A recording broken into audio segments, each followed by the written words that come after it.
त्यांच्या कृपादाने कथेचा विस्तारू बाबाजी सद्गुरु दास तुका जयांची केली स्मरण होय सकळ विद्याची अधिकारण ते जीवन दुसरी चरण श्री गुरूंचे ते नमस्कार काय माझी वाणी मानेल संतांसी रंज हो चित्तासी आपण ओम नमो ज्ञानेश्वरा ओम नमो ज्ञानेश्वरा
जगद्गुरु जगद्वंदनीय वैराग्याचे मुकुटमणी देहूचे निवासी महाराष्ट्रभूषण वैकुंठाला सदेह गमन करणारे तसेच सर्वसामान्य जीवाला ज्ञानाची व मोक्षाची वाट दाखवणारे असे संत श्रेष्ठ श्रीमंत श्री जगद्गुरु तुकोबाराय यांचा नामपर प्रकरणातील उत्कृष्ट असा अभंग कीर्तन रूपी सेवेकरता निवडलेला आहे. विठ्ठल विठ्ठल.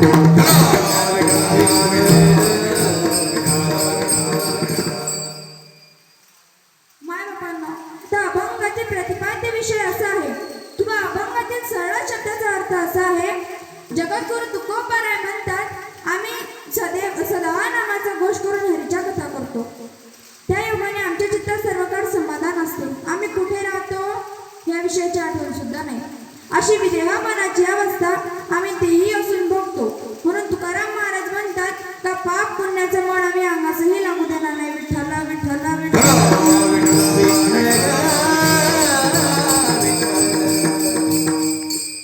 अभंगातील प्रतिपाद्याविषयी मी तुमच्या समोर ठेवलेला आहे. आता अभंगावर विवेचन करण्यापूर्वी, अभंगावर चिंतन करण्यापूर्वी थोडासा परिहार देणे अत्यावश्यक असतो.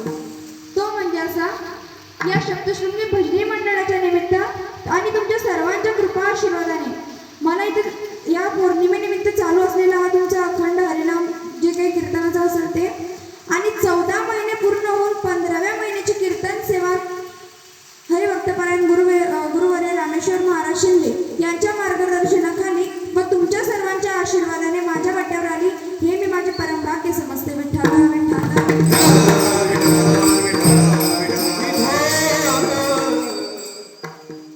त्या अभंग हा तुकाराम महाराजांचा आहे, नामपर प्रकरणातील आहे. कारण कलियुगामध्ये नाम हेच एक प्रभावी साधन असते. तसे शास्त्रामध्ये युगाचे 4 प्रकार सांगितले आहेत. पहिलं सत्ययुग, दुसरं त्रेतायुग, तिसरं द्वापारयुग आणि चौथं कलियुग. आता पहिलं सत्ययुग म्हणजे काय, तर सत्ययुगामध्ये भगवान परमात्मा हा नामस्मरणाने प्रसन्न होत होता. दुसरं त्रेतायुग, त्रेतायुगामध्ये यज्ञ यागादी कर्म करावे लागत होते. द्वापारयुगामध्ये पूजापाठाने प्रसन्न होत होता. आणि कलियुगामध्ये भगवान परमात्मा हा नामस्मरणानेच प्रसन्न होतो. कलियुग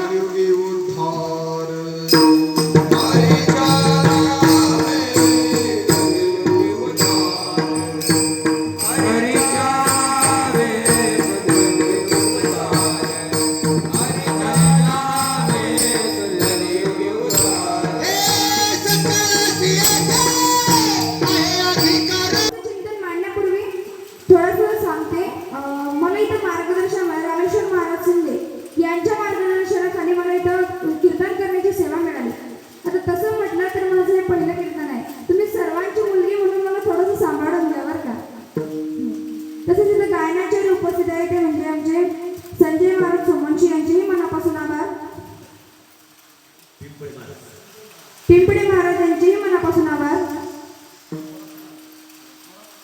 थोरात महाराज यांचेही मनापासून आभार. भागवत महाराज यांचाही खूप सुंदर आवाज आहे, यांचेही मनापासून आभार. तसेच आमचे मृदुंगाचार्य इथे उपस्थित आहे भागवत महाराज गोराडे, म्हणजे भाजपा पदाचे गुरु. मी यांच्याकडे क्लास लावले होते, त्यांचेही मनापासून असा आभार. आणि तुम्ही सर्व माझ्या कीर्तनाला उपस्थित राहिले, तुमचेही मनापासून आभार. तसेच आमचे दिदी इथे उपस्थित आहे, त्यांचेही आभार. आमच्या ताई उपस्थित आहे, त्यांचेही आभार.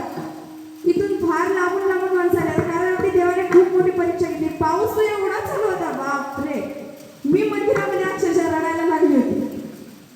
कारण माझं पहिलं कीर्तन आहे आणि पाऊस म्हणला म्हणजे मला वाटतं आता काही होत नाही. परंतु पाऊस थांबला, कीर्तन करण्याचा योग आला, हे माझे खूप मोठे भाग्य. विठ्ठला विठ्ठला.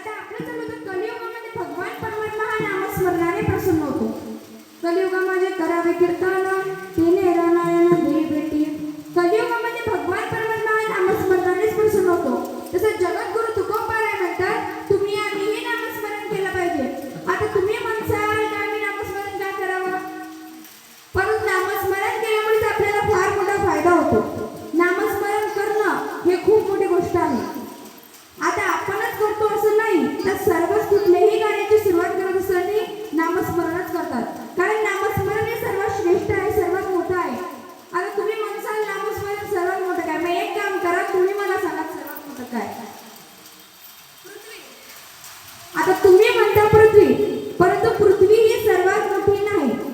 तर आपण जर बारीक विचार केला तर पृथ्वीपेक्षा 10 पट पाणी व्यापक आहे, पाण्यापेक्षा 10 पट अग्नी व्यापक आहे, अग्नीपेक्षा 10 पट वायू व्यापक आहे, वायूपेक्षा 10 पट आकाश व्यापक आहे.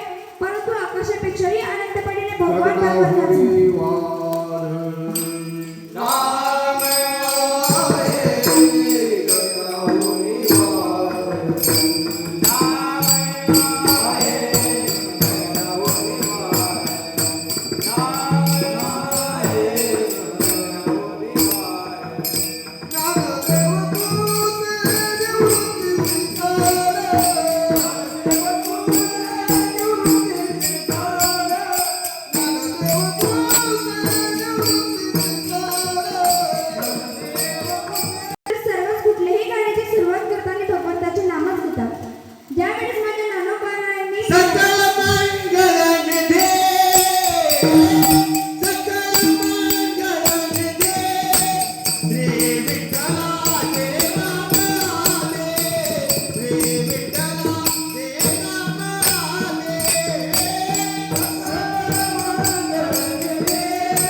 शेतकरी माणसं ज्या वेळेस गहू ज्वारी बाजरी पेरायला सुरुवात करतात त्यावेळेस डोक्यात टोपी घालून भगवानला नामस्मरण करतात की हे देवा आमचं पीक चांगलं होऊ दे. परंतु आता काही लोक डोक्यात टोपी घालत नाही, कारण आता ती फॅशन आहे गोडखरांची. आता काही फॅशन आल्या, फॅशन एवढ्या वेगवेगळ्या आल्या तर काही सांगूच नका. ती जीन्सची पॅन्ट जर एक फाटलेली असली ना तर हाताने दुसरी फाडायची, याला म्हणतात फॅशन. पण अशी फॅशन करून काही उपयोग नाही. तुम्हाला एक सांगते, एखादी मुलगी जर जीन्स टॉप वरती रोडाने चाललेली असली तर तिला लोक म्हणतील ती बघा किती सुंदर आहे. परंतु तिने जर अंग भरून कपडे घातलेले असते तर लोक म्हणतील ही शुभाची कन्या आहे. म्हणून आपण अंग भरून कपडे घालायला पाहिजे. आता तसंच अजून एक सांगते, एका वडिलांनी एका मुलीला मोबाईल घेऊन दिला. काय घेऊन मोबाईल.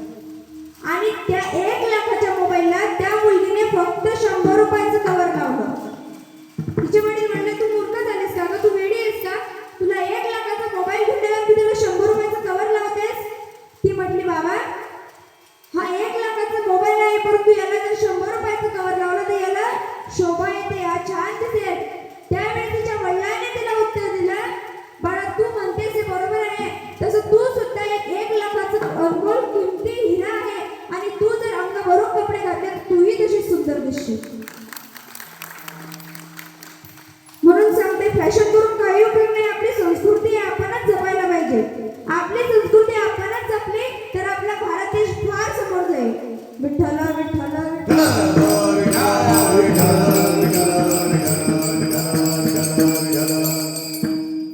आपल्या भारत देशाला आधी काय म्हणत होते, सोन्याचं घर म्हणत होते. जा डाल डाल पर सोने की चिड़िया करती है बसेरा, ओ भारत देश मेरा, ओ भारत देश मेरा, ओ भारत देश मेरा, ओ भारत देश मेरा. म्हणून आपली संस्कृती आपणच जपून ठेवली पाहिजे. आता भगवान परमात्म्याचं नामस्मरण हे झालं परमार्थिक क्षेत्रातलं. आता व्यवहारिक क्षेत्रातही भगवान परमात्म्याचे नामस्मरण करतात, कारण भगवान परमात्म्याचे नामस्मरण केल्याने फार मोठा फायदा होतो. आता काय फायदा होतो, तर दोन्ही पक्षांचा उद्धार होतो. दोन पक्ष कोणते, काँग्रेस आणि भाजप. मग जो नामस्मरण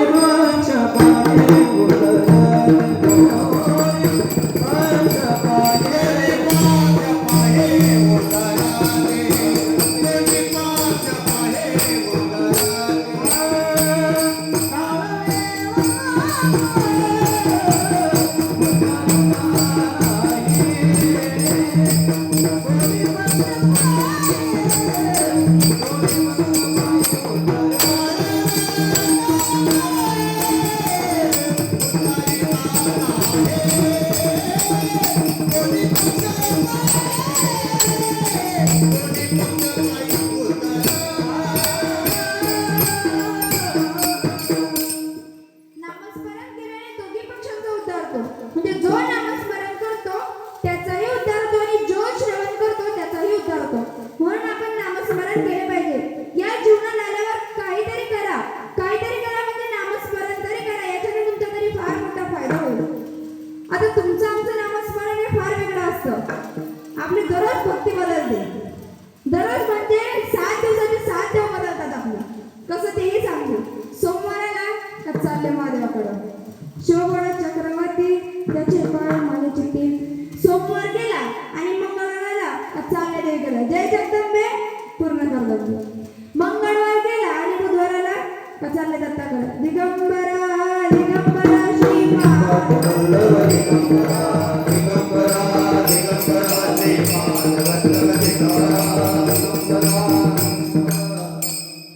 बुधवार गेला आणि गुरुवाराला साईबाबाकडं, गुरुवार गेला आणि शुक्रवाराला परत देवीकडे, जहा वहा कहा जहा जहा यहाँ हे संतोषी माँ, अपनी संतोषी माँ, अपनी संतोषी माँ. शुक्रवार गेला आणि शनिवाराला का परत हनुमानाकडे, आणि शनिवार गेला आणि रविवाराला का वारी हो वारी माझ्या मल्हारीची वारी, माझ्या मल्हारीची वारी.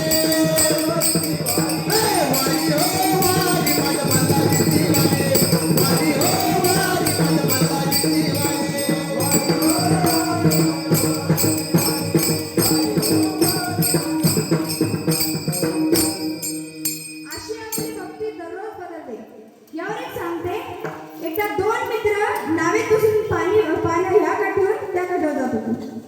अर्ध्या नदीमध्ये गेले आणि तिथं त्यांची नाव उलटी झाली. उलटी झाल्यानंतर आपला एक हिंदू होता आणि एक मुसलमान होता. आता याला असं वाटलं आपण पाण्यात बुडणार. आता याची भक्ती दररोज बदलते. हा आधी म्हणतो महादेवाला बरोबर की काय, त्याला असं वाटतं हा भोळा आहे, तिकडंच रस्ता विसरला तर इथं कुठे यायचा. पण जो मुसलमान होता ते चालवला, अल्ला अल्ला अल्ला अल्ला, त्याचा अल्ला आला, त्याला घेऊन गेला बी हा इथं मेला बी. अशी आपली भक्ती आहे. विठ्ठल विठ्ठल.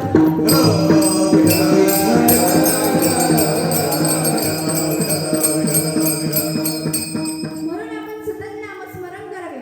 जगद्गुरु तुकोबाराय सांगतात का सतत नामस्मरण करावे. परंतु सतत नामस्मरण कसे करावे हेच तुकाराम महाराज अभंगाच्या प्रथम चरणात सांगतात.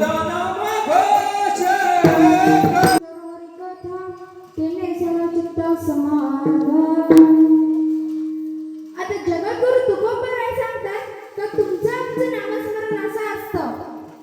7 दिवस गळ्यात माळ घालायची, सप्ताह सुरू आहे तोपर्यंत, आणि सप्ताह संपला का लगेच ती माळ काढून खोटेला टाकायची. श्रावण महिन्यात तर भक्तीचा एवढा एवढा एवढा पूर येतो महाराज का त्या महादेवाच्या मंदिरात उभं राहायला सुद्धा जागा नाही. आणि श्रावण महिना संपला का लगेच तो पुरुष राहायला सुरुवात होतो. असं तुमचा आमचा परमार्थ आहे. आता परमार्थ म्हणजे काय, तर परमार्थ महाधन, परमार्थ महाधन.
आता परमार्थ महादान म्हणजे काय? तर कपाशीला टाकतो ते वादन करतात तर नाही. महादान म्हणजे मोठे दान. म्हणून साधू संत सदा नामस्मरण करतात, कारण नामस्मरण हे फार मोठे धन आहे. ज्याला कळलं त्यालाच कळलं. नामस्मरण हे फार मोठे धन आहे, म्हणून ते आपण नामस्मरण करायला पाहिजे.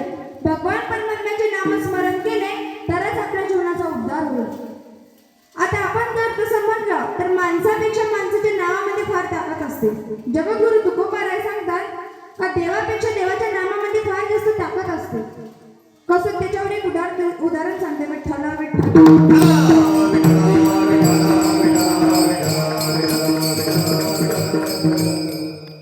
प्रभू रामचंद्र नळनेर जामवंत हनुमंतराय हे ज्या वेळेस सेतू बांधायचा त्यावेळेस समुद्राजवळ गेले आणि समुद्राजवळ गेल्यानंतर प्रभू रामचंद्र थोडे बाजूला गेले आणि त्यांनी पाण्यात एक दगड टाकला. तो दगड पाण्यात बुडाला. दुसरा दगड टाकला तोही बुडाला.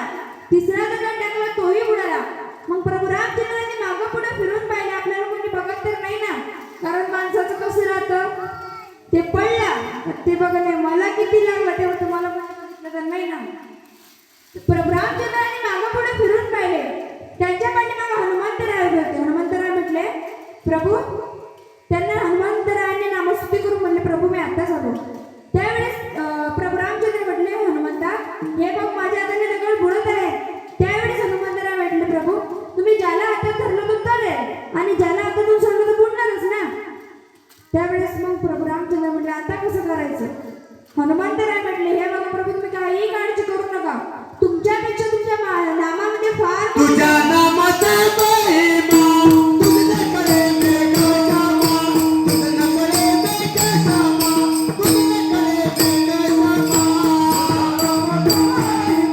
वेगळा तुझ्याकडे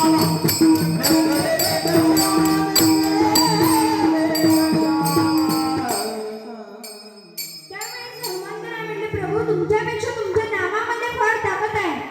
प्रभू रामचंद्र म्हणले कसं काय? तू मला काहीतरी करून दाखव. त्यावेळेस हनुमंतरायाने 2 दगड घेतली आणि एका दगडावर रा व दुसऱ्या दगडावर म लिहून राम नावाचा सेतू तयार केला आणि दोघे दगड पाण्यावर तरंगू लागली. तिथे एक पूल तयार झाला.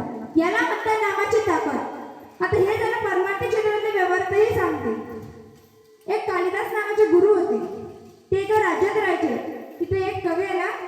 तो म्हटला राजे साहेब मला तुमच्या पंडितासोबत शास्त्रवाद करायचा आहे. तो म्हटला आमचे कालिदास गुरु घरी नाही, तुला 8 दिवसांनी कळवतो. तो निघून गेला आणि राजे साहेब फार चिंतित बसले. तेवढ्याच रस्त्याने एक डोळा नसलेला गांगुतेली जात होता. तो म्हणला राजे साहेब ओ राजे साहेब काय झालं तुम्हाला एवढे नाराज का तुम्ही? तो म्हणला चिंता तर फार मोठी आहे पण तुला सांगून काही उपयोग नाही. तो म्हणला एकदा तुम्ही सांगून तर बघा. माझ्यावरचं काम असतं तर मी करेन. त्यावेळेस राजे साहेब म्हणले हे बघ आपले कालिदास गुरु हे घरी नाही म्हणून शेजारच्या राज्यातील पंडितांनी शास्त्रवादाला येतो म्हणून आवाहन केले. तो म्हणला याच्यात काय मग एवढं? तुम्ही त्याला पत्र पाठवा आणि सांगा कालिदास नाही परंतु कालिदासाचे गुरु तुझ्यासोबत शास्त्रवाद करतील. आता याला असं वाटलं आपल्याकडे त्या लेवलचाही पंडित नाही तर कालिदासाचे गुरु कोण होणार? त्यावेळेस तो म्हटला प्रभू राजे साहेब तुम्ही काही चिंता करू नका, फक्त पत्र पाठवा आणि सांगा की कालिदासाचे गुरु तुझ्यासोबत शास्त्रवाद करतील. त्याने पत्र पाठवलं आणि सांगितलं कालिदास नाही परंतु कालिदासाचे गुरु तुझ्यासोबत शास्त्रवाद करतील. त्याने पत्र वाचलं. तो तिथेच घाबरला परंतु शास्त्रवादाला येतो म्हणून घाबरत घाबरत तो शास्त्रवादाला आला. एका खुर्चीवर तो गांगुतेली बसला कालिदासाचे गुरु म्हणून आणि एका खुर्चीवर तो बाहेरचा पंडित बसला. राजाने इशारा केल्याबरोबर शास्त्रवाद सुरू झाला. त्या पंडिताने 1 बोट वर केले. कालिदासाच्या गुरूंनी 2 बोट वर केले. त्या पंडिताने 5 बोट वर केले. कालिदासाच्या गुरूंनी मूठ वर केले. त्या पंडिताने 7 बोट वर केले. याने 7 बोट वर करून मध्ये ते काळविरे सोडले. आता त्याने असा इशारा केला कुठे याने दयाचे कागदच पुढे केलं. शास्त्रवाद संपला. कळाला ना? नाही कळाला? मला पण नाही कळालं. सरळ समजावून सांगते. विठ्ठला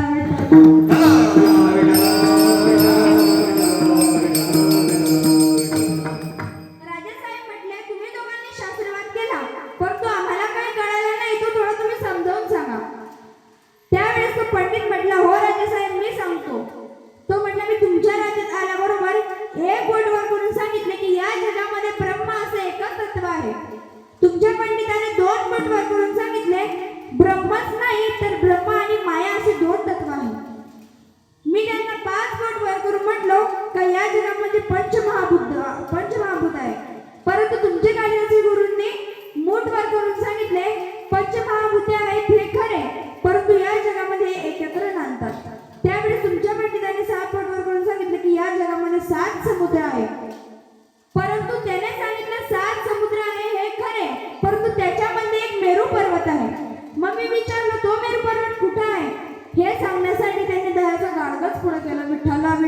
परंतु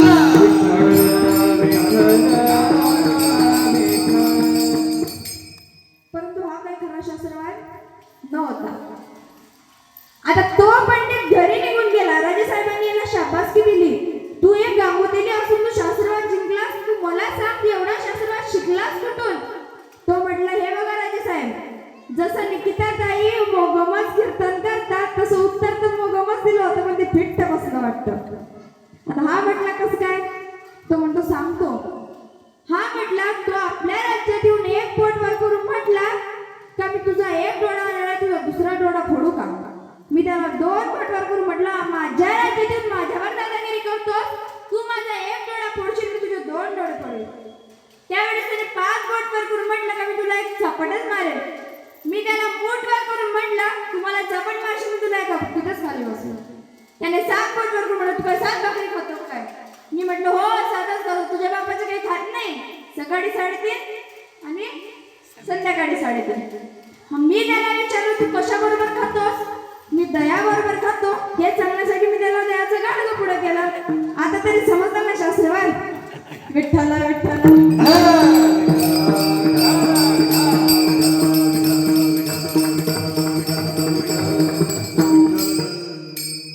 म्हणून भगवान परमात्म्याचे नामस्मरण करा. याच्यावर आपल्याला तात्पर्य एवढं समजलं का ते कालिदासाचे गुरु होते का?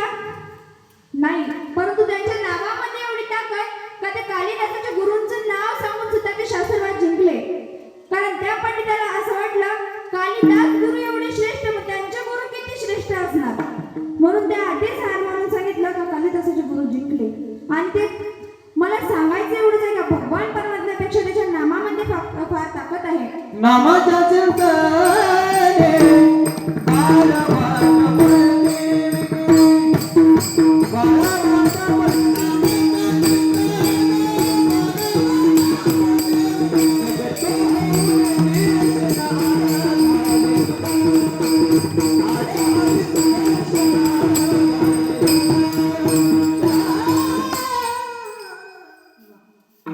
खूप सुंदर प्रमाण दिलं. मला सांगायचं एवढंच आहे का आपण भगवान परमात्म्याचे नामस्मरण केले पाहिजे. आणि कसे करायचे हेच तुकाराम अभंगाच्या प्रथम चरणात उत्तरार्ध सांगतात. सदा चित्ता समाधान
आता समाधान म्हणजे काय?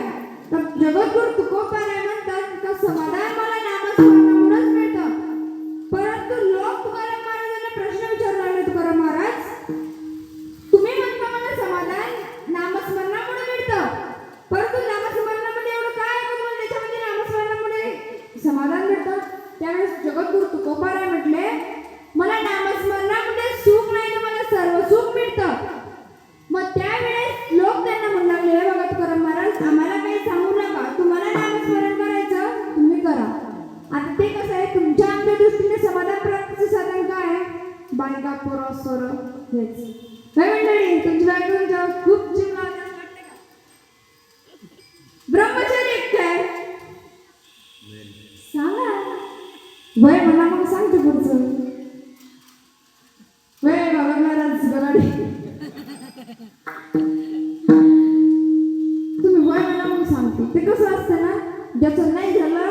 त्याला असं वाटतं माझं कधी होईल कधी होईल कधी होईल कधी होईल. ते म्हणतं यंदा यावं माझं ना. जाऊ दे बाबा, इथे शूटिंग चालू आहे, लगे म्हणतील महाराज पिक्चरचे गाणे म्हणतात की काय. आणि ज्याचं झालं त्याला विचारा मग कसं होतं. जास्त लांब जाऊ नका, तुमच्या बापाला विचारा. जाऊ द्या, तो आपलं समाधान प्राप्तीचं साधन म्हणजे बायका पोरं सोडून हे नाहीये. सांगते काही काही ना 2-3 मुलं असून सुद्धा ते वृद्धाश्रमात असतात, बरोबर ना. हे बघा, थोडे दिवस आधीच घडलेली घटना आहे, आठवली म्हणून सांगते. कदाचित सातारा जिल्ह्यातली वाटतं, मला माहिती नाही कुठली, पण आठवली म्हणून सांगते. एका मुलाची फार गरीब परिस्थिती होती आणि त्याच्या आई वडिलांनी त्याला खूप शिकवलं, खूप मोठा केला आणि त्याला डॉक्टरची डिग्री मिळवून दिली. तो अमेरिकेला जाऊन राहू लागला आणि त्याने तिथं मोठं हॉस्पिटल खोललं. हॉस्पिटल खोलल्यानंतर तिथंच लग्न करून त्याचा प्रपंच वगैरे तिथंच केला. त्यावेळेस त्याला आईने फोन केला, म्हणजे बाळा तुझं कसं चालू आहे रे. तर म्हणलं आई माझा फार सुखी संसार चालू इथं आणि मी आता इथंच राहतो. ती आई म्हटली हो बरं ठीक आहे, तुला तिथे राहायचं तू तिथे राह, पण आम्हाला विसरू नकोस. थोड्या दिवसांनी त्याची आई वारली.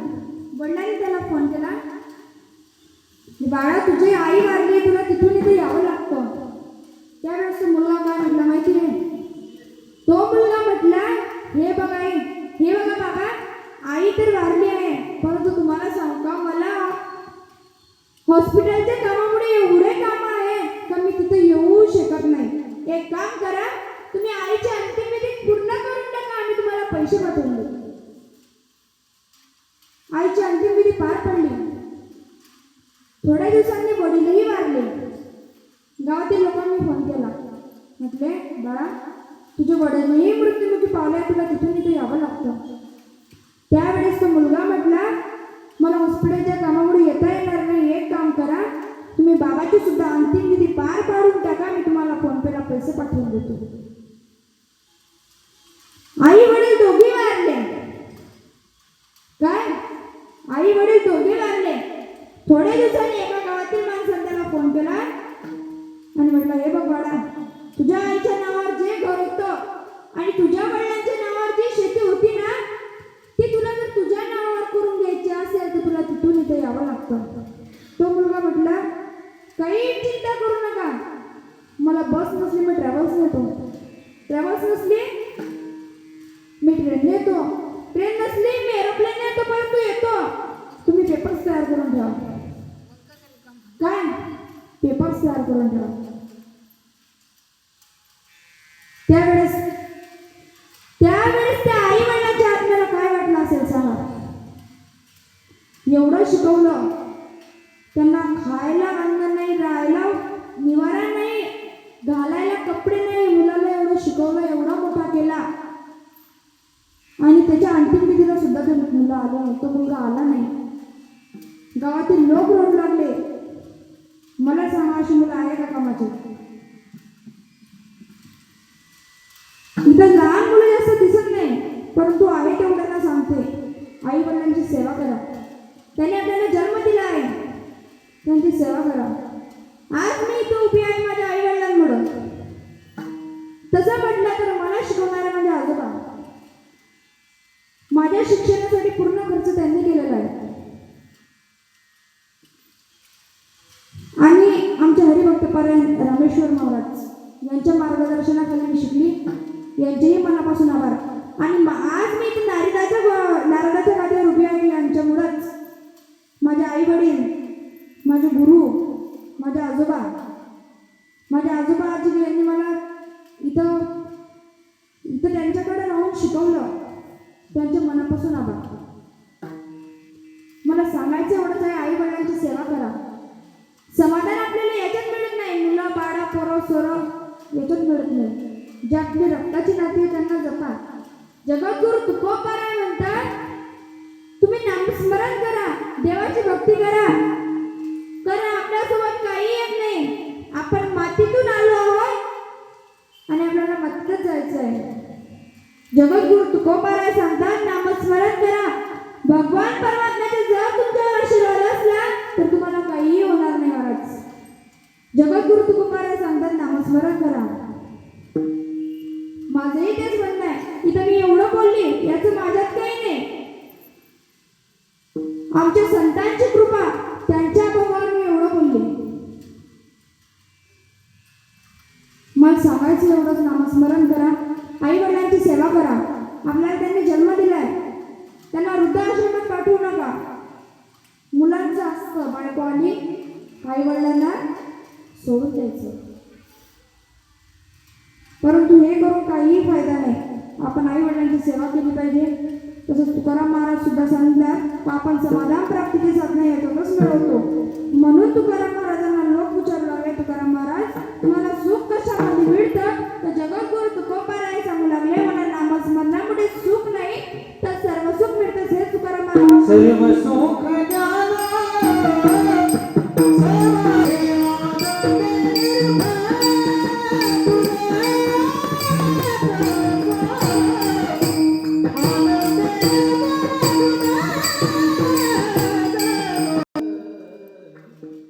आता ज्या नामस्मरणामुळे आपल्याला सर्व सुख मिळतं, आपण सुद्धा त्या भगवान परमात्म्याचं नामस्मरण करू.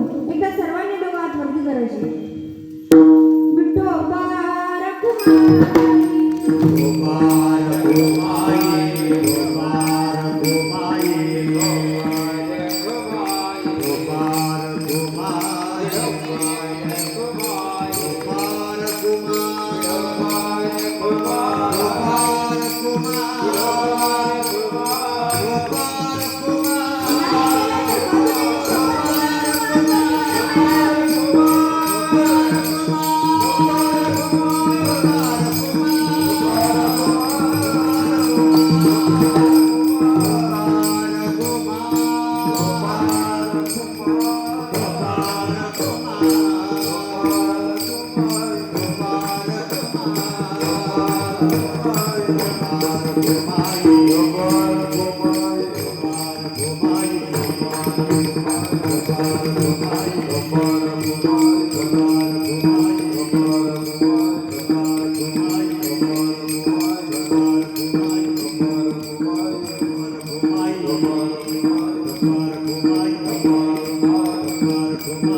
तुमचा जास्त वेळ घेणार नाही, परंतु एकच सांगेन, आपण आपल्या मुलांना चांगले संस्कार द्या.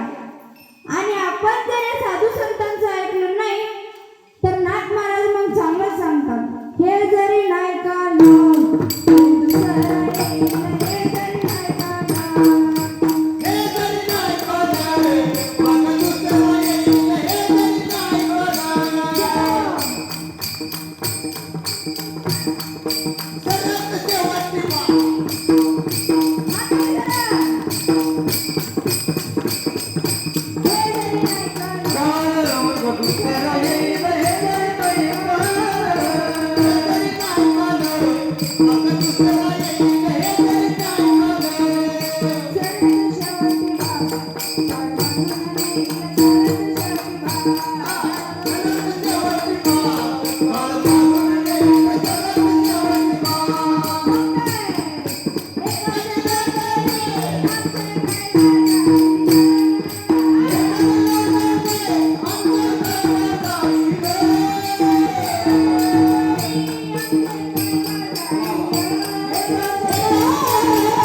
पिंगळा महाद्वारी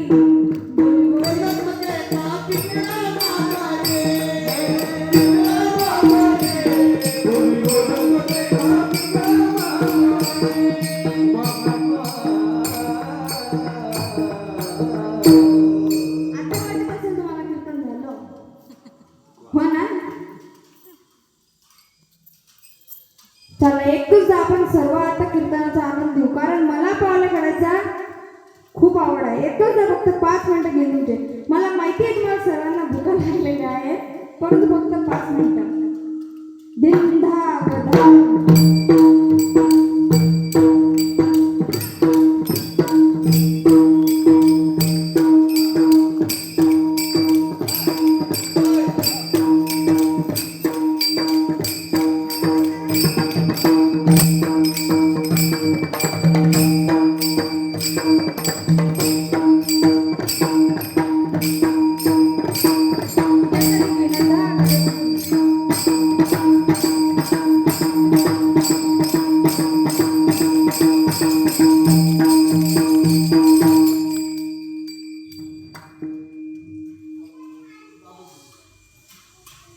सदा नाम घोष करो हरिकथा, तेने सदा चित्ता समाधान.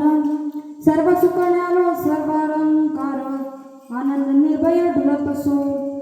असो ऐसा कोटे आठवीची नाही, देहीच विदेही बघू दशा. तुका म्हणे आम्ही झालो निरूप, लागून निरूपाप पुण्यांगा. ज्ञानेश्वर हरी जय ज्ञानेश्वर माऊली ज्ञानेश्वर